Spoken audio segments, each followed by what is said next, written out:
नमस्कार, study affairs में आपका स्वागत है। आज है 5 नवंबर और इससे संबंधित जितने भी करंट अफेयर्स होंगे आज इस वीडियो में हम चर्चा करेंगे और सारे प्रश्न इंपॉर्टेंट और सिलेक्टेड लिए गए हैं, तो वीडियो को ध्यान से और अंत तक देखिएगा। चलिए वीडियो को शुरू करते हैं। आपका पहला प्रश्न है, हाल ही में किस देश ने चीन के बेल्ट एंड रोड इनिशिएटिव यानी कि BRI में शामिल नहीं होने का निर्णय लिया है? तो हाल ही में ब्राजील देश ने चीन के बेल्ट एंड रोड इनिशिएटिव में शामिल होने का निर्णय नहीं लिया है। तो इस क्वेश्चन का आंसर हो जाएगा ऑप्शन ए। आप यहाँ पे चीन का रोड एंड बेल्ट इनिशिएटिव का मैप देख सकते हैं। तो यहाँ पे जो ब्लू लाइन है यह स्थलीय मार्ग को दर्शाता है और ये जो पिंक लाइन है यह समुद्री मार्ग को दर्शाता है। इस बेल्ट रोड का मुख्य उद्देश्य यह है कि समुद्री मार्ग और स्थलीय मार्ग द्वारा एशिया, अफ्रीका, यूरोप के कई देशों को जोड़ना है। चलिए इसे और डिटेल में समझते हैं। इम्पोर्टेंट पॉइंट को जान लेते हैं। तो भारत के बाद ब्राजील ब्रिक्स का एक ऐसा दूसरा सदस्य है जिसने BRI का समर्थन नहीं किया। इससे पहले इटली और फिलीपींस जैसे देश भी BRI से हटने की घोषणा कर चुके हैं। अब BRI यानी कि बेल्ट एंड रोड इनिशिएटिव क्या है, इसके बारे में जान लेते हैं। तो इसकी उत्पत्ति वर्ष 2013 में वन बेल्ट वन रोड के रूप में शुरू किया गया था। इसका उद्देश्य भूमि और समुद्री नेटवर्क के माध्यम से एशिया को अफ्रीका एवं यूरोप से जोड़ना है, जिसका लक्ष्य क्षेत्रीय एकीकरण में सुधार करना, व्यापार बढ़ाना और आर्थिक समृद्धि को प्रोत्साहित करना है। इस BRI के अंतर्गत निम्नलिखित कुछ और शामिल किए गए हैं, जैसे कि सिल्क रोड इकोनॉमिक बेल्ट, यह एक अंतर महाद्वीपीय मार्ग है। इसके अलावा समुद्री रेशम मार्ग, यह एक समुद्री मार्ग है। इसके तहत बंदरगाहों जैसे अवसंरचनात्मक परियोजनाओं में बड़े निवेश किए जाते हैं। क्लियर है? बढ़ते हैं अगले प्रश्न की ओर। अगला प्रश्न है, हाल ही में किस मंत्रालय द्वारा जैव विविधता नियम 2024 अधिसूचित किया गया है? तो हाल ही में पर्यावरण, वन एवं जलवायु मंत्रालय द्वारा जैव विविधता नियम 2024 अधिसूचित किया गया है। तो इस क्वेश्चन का आंसर हो जाएगा ऑप्शन सी। चलिए इसे डिटेल में समझते हैं। तो केंद्रीय पर्यावरण, वन, जलवायु परिवर्तन मंत्रालय ने जैव विविधता अधिनियम 2002 के अनुसार जैव विविधता नियम 2024 अधिसूचित किए गए हैं। नए नियम जैव विविधता नियम 2004 की जगह लेंगे। अब जैव विविधता नियम 2024 के कुछ प्रमुख पॉइंट्स बताए गए हैं, तो उनके बारे में जान लेते हैं। तो इसके तहत राष्ट्रीय जैव विविधता प्राधिकरण यानी NBA की नियुक्ति की जाएगी। इसके अध्यक्ष की नियुक्ति केंद्र सरकार द्वारा की जाएगी, जिसका कार्यकाल 3 वर्षों का होगा। इसका कार्य जो होगा वो जैव विविधता अधिनियम 2002 के तहत स्थापित राष्ट्रीय जैव विविधता निधि यानी NBF का प्रशासन करना है। साथ ही साथ जैव विविधता से संबंधित समझौते को मंजूरी प्रदान करना है। बढ़ते हैं अगले प्रश्न की ओर। अगला प्रश्न है, विश्व खाद्य कार्यक्रम के अनुसार कहां पर मानवीय संकट से अकाल का रूप ले सकता है? तो इसका सही उत्तर हो जाएगा ऑप्शन सी, गाजा।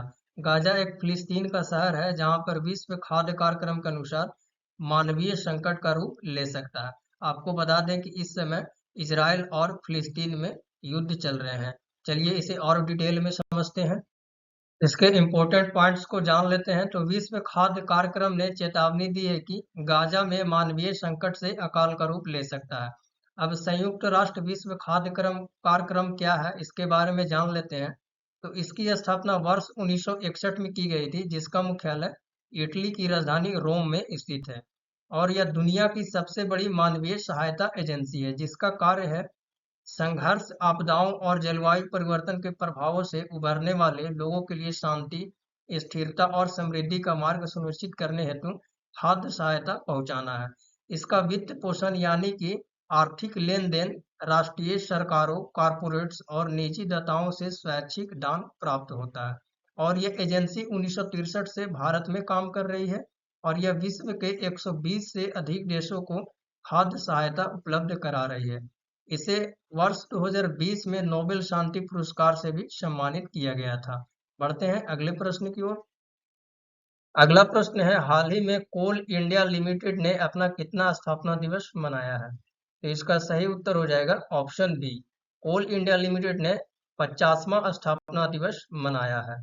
इसके महत्वपूर्ण बिंदु पर नजर डालें तो कोल इंडिया लिमिटेड ने अपना 50वां स्थापना दिवस मनाया है। केंद्रीय मंत्री जी किशन रेड्डी ने स्वर्ण जयंती लोगो का भी शुभारंभ किया और शुभंकर अंगारा का अनावरण किया, जो भारत के ऊर्जा क्षेत्र की रीढ़ के रूप में CIL की महत्वपूर्ण भूमिका का प्रतीक है। और यह शुभंकर रॉयल बंगाल टाइगर से प्रेरित कोयला खनिजों की ताकत और लचीलेपन का भी प्रतीक है। इसके साथ ही जी किशन रेड्डी ने वहां पर कोयला और लिग्नाइट अन्वेषण पर रणनीतिक रिपोर्ट भी जारी की। इसके साथ ही साथ माइन क्लोजर पोर्टल का भी उद्घाटन किया। बढ़ते हैं अगले प्रश्न की ओर। हमारा अगला प्रश्न है, हाल ही में किस केंद्रीय मंत्री द्वारा नागरिक पंजीकरण प्रणाली यानी कि सीआरएस मोबाइल एप्लीकेशन का शुभारंभ किया गया? तो केंद्रीय गृह मंत्री अमित शाह द्वारा नागरिक पंजीकरण प्रणाली मोबाइल एप्लीकेशन का शुभारंभ किया गया। चलिए इसी डिटेल में समझते हैं। हाल ही में केंद्रीय गृह मंत्री अमित शाह ने नागरिक पंजीकरण प्रणाली सीआरएस मोबाइल एप्लीकेशन का शुभारंभ किया। इस एप्लीकेशन को भारतीय रजिस्टर जनरल और जनना आयुक्त के कार्यालय ने विकसित किया है। इस ऐप की मदद से पंजीकरण की प्रक्रिया में लगने वाले समय को कम करने में मदद मिलेगी। अब सीआरएस क्या है, इसके बारे में जानते हैं। तो सीआरएस व्यक्ति के जीवन से जुड़ी मुख्य घटनाओं जैसे कि जन्म, मृत्यु और मृत बच्चे के जन्म तथा इनसे संबंधित विवरणों को दर्ज करने हेतु एक एकीकृत प्रणाली है। इसका संचालन भारत के रजिस्ट्रार जनरल और गणना आयुक्त के अधीन किया जाता है। इसे संविधान की 7वीं अनुसूची के तहत समवर्ती सूची में शामिल किया गया है। यानी कि समवर्ती सूची कहने का मतलब है केंद्र सरकार और राज्य सरकार के दोनों ये अधीन काम करेगी। बढ़ते हैं अगले प्रश्न की ओर। अगला प्रश्न है, हाल ही में नासा ने आर्टेमिस 3 मिशन के लिए कितने संभावित लैंडिंग साइट्स की पहचान की है? तो इसका सही उत्तर हो जाएगा ऑप्शन सी। नासा ने आर्टेमिस 3 मिशन के लिए 9 संभावित लैंडिंग साइट्स की पहचान की है। चलिए इसी डिटेल में समझते हैं। इंपॉर्टेंट पॉइंट से समझते हैं। तो हाल ही में नासा ने आर्टेमिस 3 मिशन के लिए 9 संभावित लैंडिंग साइट्स की पहचान की है। अब आर्टेमिस 3 मिशन के बारे में जान लेते हैं। तो इस मिशन के तहत पहली बार इंसान चंद्रमा के दक्षिणी ध्रुव पर कदम रखेगा और यह मिशन को वर्ष 2026 में लॉन्च करने की योजना बनाई गई है। इस कार्यक्रम के तहत चंद्रमा की सतह पर पहली महिला और पहले अश्वेत व्यक्ति को उतारने की योजना बनाई गई है। आपको बता दें कि भारत एक ऐसा देश है जिसने चंद्रमा के दक्षिणी ध्रुवीय क्षेत्र में किसी अंतरिक्ष यान की सॉफ्ट लैंडिंग कराने में सफलता हासिल की है, जो 23 अगस्त 2023 को चंद्रयान 3 की चंद्रमा पर सॉफ्ट लैंडिंग करवाई थी। बढ़ते हैं अगले प्रश्न की ओर। अगला प्रश्न है, हाल ही में किनके द्वारा यू विन पोर्टल का शुभारंभ किया गया? तो प्रधानमंत्री नरेंद्र मोदी द्वारा यू विन पोर्टल का शुभारंभ किया गया। तो इसका आंसर हो जाएगा ऑप्शन ए। भारत के प्रधानमंत्री नरेंद्र मोदी द्वारा यू विन पोर्टल का शुभारंभ किया गया।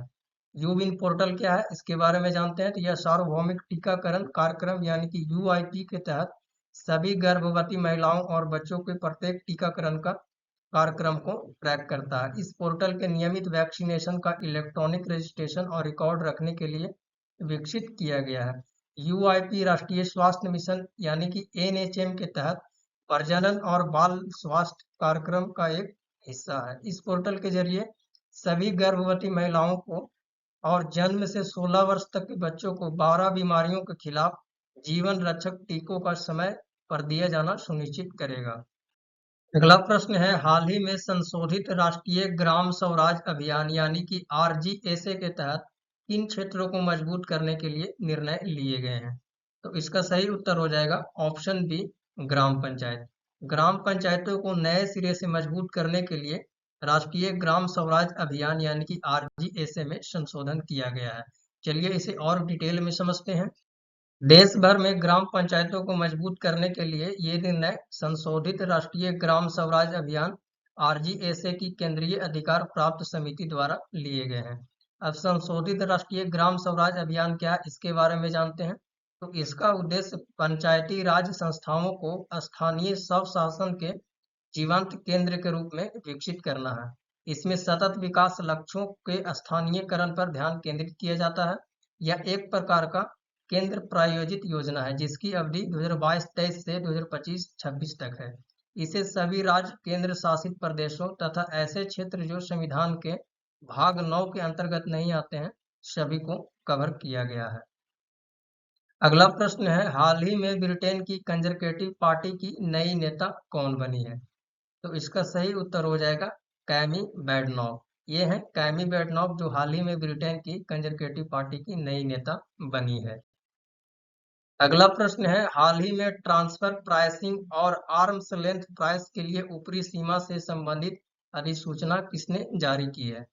तो इसका सही उत्तर हो जाएगा ऑप्शन बी, केंद्रीय प्रत्यक्ष कर बोर्ड। चलिए इसे डिटेल में समझते हैं। केंद्रीय प्रत्यक्ष कर बोर्ड यानी कि सीबीडीटी ने ट्रांसफर प्राइसिंग और आर्म्स लेंथ प्राइस के लिए ऊपरी सीमा से संबंधित अधिसूचना जारी की है। अब ट्रांसफर प्राइसिंग क्या है, इसके बारे में जान लेते हैं। तो ट्रांसफर प्राइसिंग वास्तव में बहुराष्ट्रीय कंपनियों द्वारा कर से बचने के लिए यानी कि टैक्स से बचने के लिए अपनाए जाने वाला एक तरीका है। इसके तहत कंपनी अपने व्यवसाय वाले देशों से अर्जित लाभों को टैक्स हेवेंस देशों में ट्रांसफर कर देती है। इसके तहत एक बड़ी कंपनी अपनी ही किसी अन्य कंपनी की वस्तुओं एवं सेवाओं को अपनी दूसरी कंपनी को अधिक कीमतों पर बेच देती है। अब आर्म्स लेंथ प्राइस क्या है, इसके बारे में जान लेते हैं। तो यह ट्रांसफर प्राइसिंग में वस्तु और एवं सेवा के मूल्य निर्धारण का सिद्धांत है।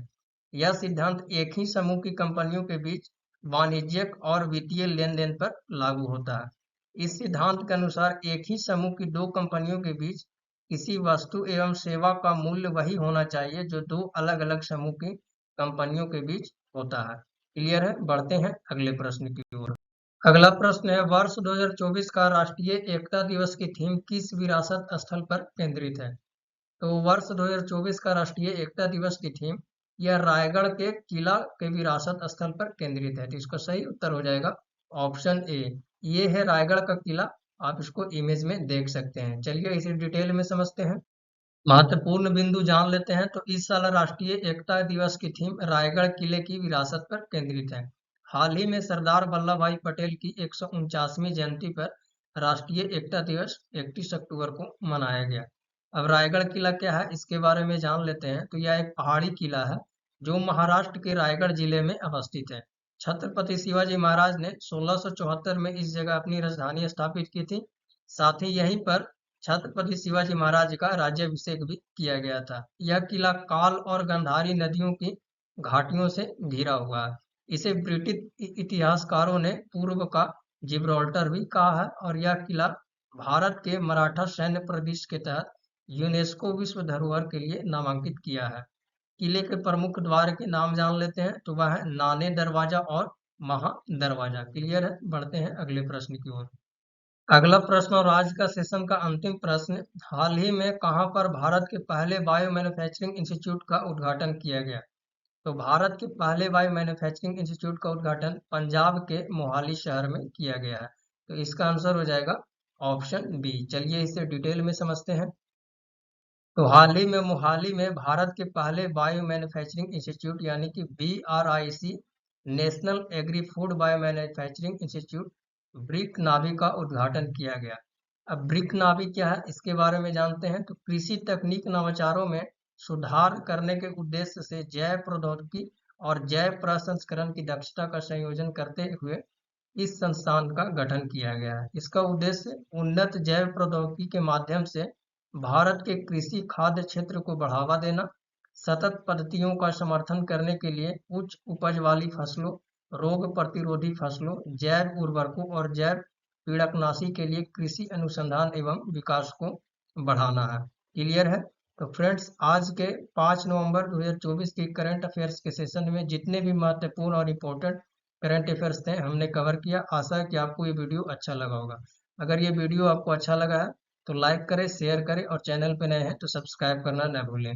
मिलते हैं अगले वीडियो में, तब तक के लिए जय हिंद, वंदे मातरम।